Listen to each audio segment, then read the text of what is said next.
आप लोगों को पता होगा कि अभी तक जितने भी हमने इन्वेस्टमेंट किए हैं, सारी इन्वेस्टमेंट हमारी इम्पैक्टफुल रही है और काफ़ी प्रोग्रेसिव एंड पावरफुल रही है ना?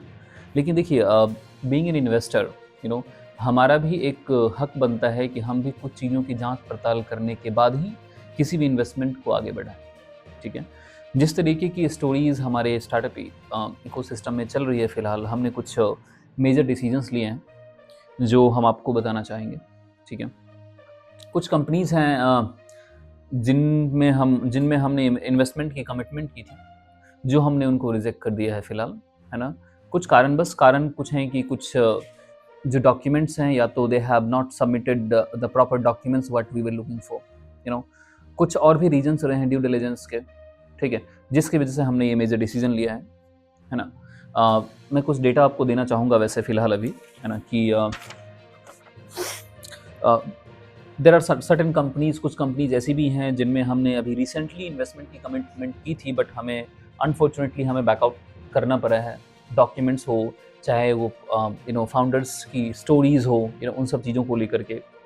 हमने अभी टोटल मोर देन 450 एप्लीकेंट्स हैं हमारे देश में, जिन्हें हमें मजबूरन रिजेक्ट करना पड़ा है, ठीक है? बट इसका मतलब ये नहीं है कि फॉक्सॉग जो है सो इंडिया में फंड करना बंद कर रही है। मैंने कई ऐसे नेगेटिव नैरेटिव सेट करते हुए देखा है, तो इसके लिए मैं आप सबको बताना चाहूँगा कि फॉक्सॉग फ़िलहाल इंडिया में कोई भी इन्वेस्टमेंट बंद करने नहीं जा रही है ना? हम एग्रेसिवली इन्वेस्ट कर रहे हैं इंडिया में, जस्ट दैट कि हमारे भी कुछ पैरामीटर्स हैं, जिसको हम सेट करते हुए चलना चाहते हैं, ठीक है? कुछ ऐसी कंपनीज़ हैं जो एक गलत नैरेटिव और नेगेटिव नैरेटिव सेट कर रही है फ़िलहाल रिजेक्शन के बाद।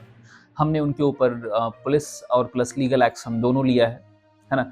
कुछ कंपनीज़ को हमने ब्लैकलिस्ट भी किया है मार्केट में, ठीक है? जिसकी डिटेल हमारी जो न्यूज़ पोर्टल है उस पे आपको मिल जाएगी, लिस्ट ऑफ द कंपनीज़ जिनको हमने ब्लैकलिस्ट किया है, जिन के हमने ऊपर लीगल एक्शन लिया हुआ है, ठीक है? और कहीं न कहीं ये बहुत ज़रूरी है कि हम अपने राइट्स को भी प्रोटेक्ट कर सकें, ठीक है? इसके लिए हमने ये कदम उठाया है। इसके साथ-साथ कुछ ऐसे भी फंडिंग एप्लीकेशंस हैं जिसको हमने होल्ड पे डाला है, हमने अभी उनको रिजेक्ट नहीं किया है बिकॉज़ ऑफ यूएस टैरिफ के कारण हमें कुछ कदम हमें अभी उठाने पड़े हैं मजबूरन, तो उसके लिए ऐसा नहीं है कि हम उसको रिज़्यूम नहीं करेंगे फ़िलहाल, हम उसको रिज़्यूम भी करेंगे, जस्ट दैट कि I am waiting for certain government rules and regulations, जिसकी वजह से हमने उसको होल्ड किया है। जी। सर सर खबर आ रही है कि सीडीएस का भी आपने जो कुछ महीने पहले अनाउंस हुँ, किया हुँ, था हुँ। इन्वेस्टमेंट, वो भी आपने रिजेक्ट कर दिया या तो बैकआउट में उसके थोड़ी अगर आप और बताना जी, जी, चाहें? बिल्कुल। Not only CDS, there are few more companies specially. CDS की ही बात नहीं है, CDS is not a specific company by the way. हमने उनको रिजेक्ट किया है बाकायदा, and they are also in the list of that particular blacklisting, and we have also initiated legal action as well against them. कुछ documents जो हमें नहीं मिल पाए थे, है ना? कुछ सर्टेन पैरामीटर्स थे जो उन्होंने फॉलो नहीं किया था, ठीक है? तो जिसकी वजह से हमने उनको रिजेक्शन लिस्ट में डाला है ना? बट खास बात ये है कि जितने भी हमने रिजेक्शंस किए हैं बाकायदा, उनका जो भी वक़्त गया हो या फिर उनके जो भी एक्सपेंसेस हुए हों, तो हमने बाकायदा उनको वेलकम किया है कि आपके जो भी रिफंड बनते हैं, अगर आपने कहीं भी कोई एक्सपेंस किया हो, तो एक ह्यूमैनिटी के नाते, ठीक है, आप हमसे ले जाइए, ठीक है? तो that we have proposed to them, right? But again under the regulations, जो भी रूल्स रेगुलेशंस बनते हैं, under the parameters, they are open, and we are in good communications as well with all those startups, ठीक है, जिनको हमने reject किया है। कुछ ऐसे स्टार्टअप्स हैं, you know who are not matured enough to handle the rejection, ठीक है? तो हमने उनके खिलाफ लीगल एक्शन भी लिया है। जी। तो रिसेंटली जैसे भारत में बड़े-बड़े स्टार्टअप हमने देखा है कि रातों-रात बंद हो रहे हैं। हुँ, हुँ, हुँ। अभी हाल ही फिलहाल में एक कंपनी बहुत बड़ी जो थी और रातों-रात दिवालिया हो गई। तो उस पे आप क्या कहेंगे? देखिए, ये ना ये जो फेल्योर है ना, ये जो फेल जो हम हुए हैं, मुझे लगता है कि ना इन्वेस्टर फेल हुआ है यहाँ पे, कंपनी फेल नहीं हुई है। वो स्टार्टअप फेल नहीं हुई, वो तो प्रॉफिट में है। हमारी जो फेल्योर है यहाँ पे है कि हम क्यों नहीं उसको ढंग से जज कर पाए, ठीक है? Investors would have impart with good due diligence process. हमें अच्छे तरीके से ड्यू डिलिजेंस करना चाहिए किसी भी इन्वेस्टमेंट को फिलहाल एक्सिक्यूट करने से पहले, ठीक है? तो कहीं न कहीं वो हमारी हम इन्वेस्टर जो हमारी जो कम्युनिटी है उसकी गलती रही है। इससे हमने भी काफ़ी सीख लिया है। और मुझे लगता है कि शायद वही सीख हमें यहाँ तक पहुँचाई है कि हमने कुछ एप्लीकेशंस को रिजेक्ट किया है, जब हमने एक प्रॉपर ड्यू डिलिजेंस दोबारा से इनिशिएट किया उन सारी कंपनीज़ के ऊपर भी जिनमें हमने या तो इन्वेस्ट किया हुआ है, जिनकी एप्लीकेशंस लगी हुई है या फिर जिनको हम इन्वेस्टमेंट करने वाले हैं, ठीक है? तो ऑफ कोर्स देखिए वही वाली बात लेकिन हूँ कि मतलब जब ठोकर लगती है तो इंसान बढ़ता है, तो this is what we have learned. जी। सर अगर कोई नया स्टार्टअप है और वो इन्वेस्टमेंट ढूंढ रहा है, हुँ, हुँ। तो क्या उसको सबसे पहले ध्यान रखना चाहिए फॉक्स हम किसी कंपनी से अगर इन्वेस्टमेंट चाहिए, तो क्या उसको पैरामीटर्स होते हैं, देखिए पैरामीटर तो कैसे सबसे आप ऑडिट एग्जैक्टली करते हैं? देखिए पैरामीटर तो सबसे बड़ी बात ये है लेकिन कि यार इन्वेस्टर के साथ कम से कम ट्रांसपेरेंट हो, ठीक है? प्रॉफिट में है तो बताओ, अगर लॉस में है तो लॉस बताओ ना मुझे, ठीक है? You are coming to the investor just to ask the money, पैसा चाहिए आपको, तो पैसा आपको लेना है तो झूठ बोल के मत लो। This is a very straightforward and like I am a very blunt person, तो मैं सीधा बोलता हूँ कि भाई पैसे चाहिए, सीधा बता। लॉस में है, लॉस एंड प्रॉफिट ये मैटर नहीं करता, मैटर ये करता है कि आपने अपना कितना पैसा लगा करके कितना हाथ जलाया है, ठीक है?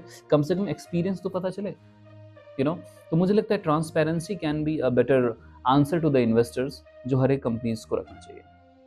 सर जैसा अभी आपने बताया कि बहुत सारी ऐसी कंपनी है जिसको आपने ब्लैकलिस्ट वगैरह किया है, तो क्या अगर उनके जो उसमें कमियां थी उनके खिलाफ या कुछ आपने लीगल एक्शन वगैरह लिया है तो जी बिल्कुल, मैं इसके बारे में बताना चाहूँगा कि देखिए Foxhog is not that kind of company कि आपने हमें कुछ भी दे दिया और हम आपके ऊपर बस चुप्पी बनाए बैठे, ठीक है? वो हम बिल्कुल नहीं कर सकते, ठीक है ना? जहाँ पे भी अगर लगता है कि हमें अपने राइट्स को प्रोटेक्ट करना चाहिए, तो ये हर एक इन्वेस्टर, हर एक कंपनी का एक अधिकार बनता है और ड्यूटी बनती है कि उसको वहाँ पे प्रोटेक्ट करें, ठीक है? कुछ कंपनी जिन्होंने हमें फॉल्स डॉक्यूमेंट सबमिट किए या फिर जिन कंपनीज़ ने एक नेगेटिव नैरेटिव सेट किया हमारे बारे में, ठीक है?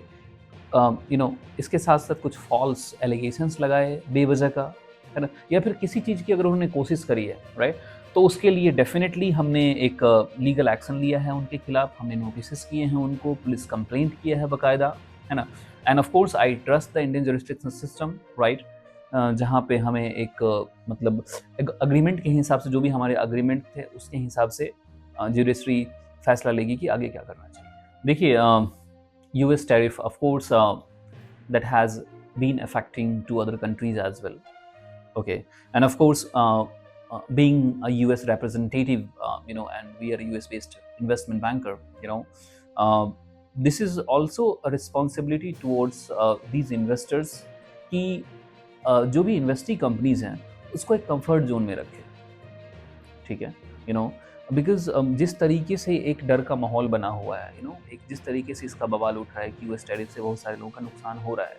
देखिए नुकसान होना इज़ फाइन, ऑफ कोर्स देखिए बहुत सारे लोगों से इफेक्ट हो रहे हैं, बट कहीं ना कहीं हमारा ऐसा कोई मोटो नहीं है लेकिन कि हम किसी भी कंट्री या किसी भी इनफैक्ट इंडिया किसी भी सेलर को हम नुकसान पहुंचाए, किसी भी हमारा देखिए सीधा सा मकसद है लेकिन कि मतलब जो US प्रोडक्ट्स हैं उसका ढंग से इस्तेमाल किया जाए, है ना?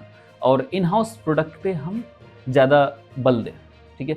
एंड आई थिंक ये हर एक देश का राइट बनता है, इंडियंस भी कर रहे हैं, हम इंडियंस भी कर रहे हैं इन चीज़ों के ऊपर कि of course make in India, right? So the same way just the US is also doing the same thing, right? It is just that कि कुछ देर का एक परिश्रम है जो शायद हमें करना चाहिए इन चीज़ों को कंफर्ट